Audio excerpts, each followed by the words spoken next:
Um, Hi there. So I just want to recover some of the concepts which we dealt with tonight in our class, and we didn't get to cover some of the more interesting questions. So one of the questions which came up was in with regards to reincarnation and deja vu, and why we're attracted to different places and different periods. So I just want to add a little bit into that. Obviously, there's a lot more to say, and I'll just touch a little bit of the basics. I do recommend reading my book In Search of the Creator, where I've got something there called the spiritual map, which will help a lot, as well as reading the book The Derech Hashem. And there are others. If you are interested in this, you can message me and I'll try and add more to that. So basically, with regards to a soul, what we call the neshama, or the soul, is actually made out of five different components. There's the lowest component called the nefesh. Above that is the ruach. Above that is the neshama. Then there's the chaya and the yechida. Just to translate, isn't really a good translation of that. Nefesh, they sometimes call it soul. Ruach is spirit. Neshama, they also call soul. Chaya is life force, and Yechida is uniqueness. But that, again, is not a real translation. What we do know is when a person sleeps, the Derech Hashem explains, our nefesh, that's what keeps us alive, breathing, functioning, and being a living human being. That stays with us while we are asleep. The four higher parts, the ruach, the neshama, the chaya, and the chida, they transcend and leave our body while we are asleep. So, what a soul is, based on the Ramchal's definition, a soul is a spiritual entity which is designed to fill a physical body. And we have this component called the soul, made up of five parts, and each element, each part of that has its own unique structure to it. So when we talk about reincarnation, um, there's different elements that can come and go. So there's a book called The Taima Minhagim, for example, who explains that the neshama, we have on Shabbos a neshama yasera, extra soul, and that comes and it goes without us even being aware of it. So there's different components or different parts of a soul which can come and go even during our lifetime without us knowing. These forces attach themselves to us and benefit from the actions which we do.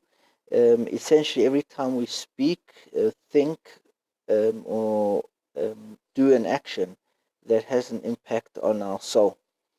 So, when a person is reincarnated, different parts of that soul will come back depending on what we have done. So, for example, let's say a person was miserly, so he would then have to, the soul now has a deficit in a particular area, and will have to come back and experience different tests that will allow that soul to overcome it. Now, that soul could complete 90% of the mission, in which case 10% of the soul would have to come back a second time. And if in that second time that soul would again complete 90% of the mission, there will be a further tenth which would come back for a third time, and so on, until the soul has reached a state of perfection. Then that element of that soul will then be complete. Now, with regards to the questions which were asked, so it is quite interesting.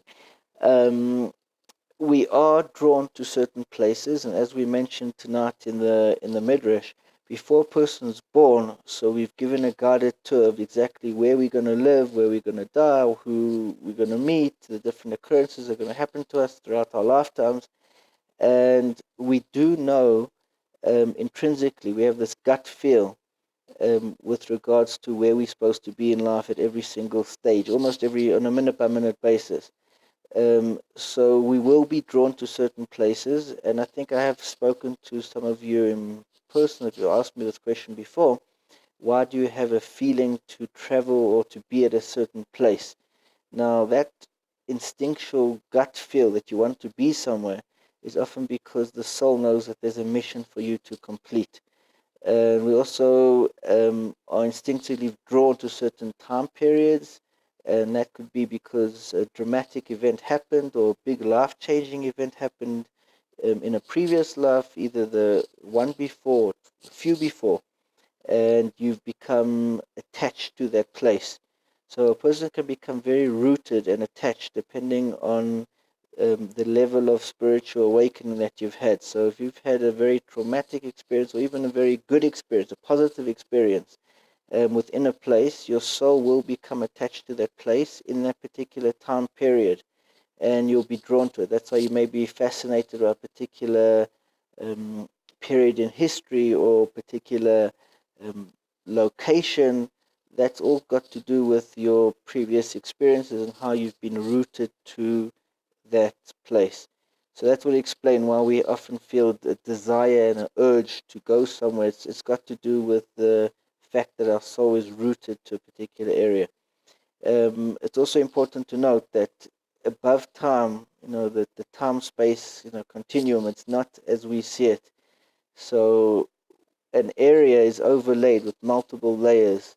So you could say that right now, where I'm sitting, there's the past, there's the present, and there's the future. I mean, if I had to take this area I'm sitting right now and go back in time 1,000 years, now I'll probably be sitting in a field somewhere. But that area could be spiritually charged for something which happened to me before, and that will be drawing me back to this physical location.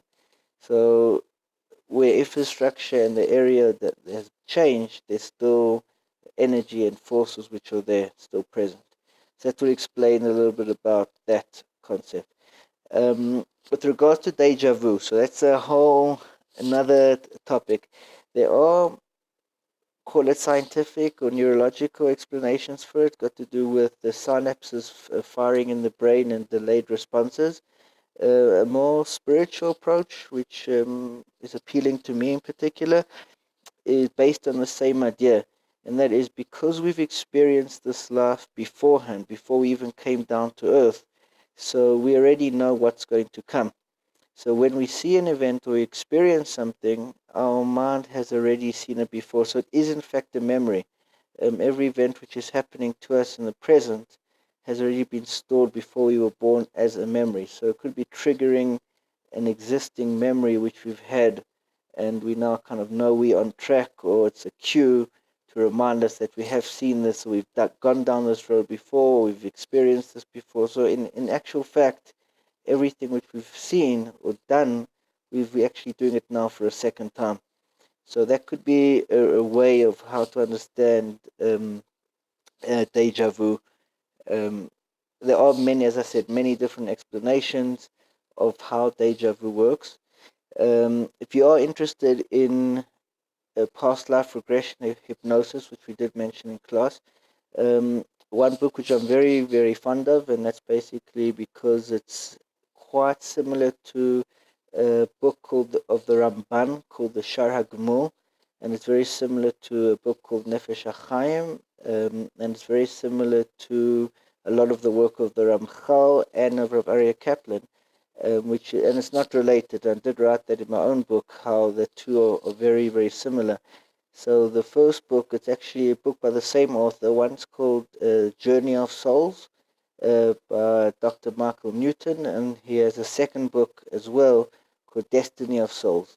And there's many case studies of past life regression and hypnosis of people who have died, what they've experienced during death, after death, and the whole process of dying, and what the life review was like, what it was like to die, what the purpose of their life was, how it manifests, and a lot, as I said, a lot of it's based almost purely coincidentally on Torah concepts. It wasn't written with that intention, so I do find it quite plausible and quite useful. It does shed a lot of light, and it's a great read. It will give you a lot of insight. Not everyone is able to do past life hypnosis. Some people are not able to be hypnotized, and that's for a whole bunch of different reasons. Um, if you are interested in exploring that, there are obviously factors to consider and you should consult with someone beforehand. But if you do want more resources and other books and more information, just please let me know and I'll be happy to share with you. So thanks so much, guys.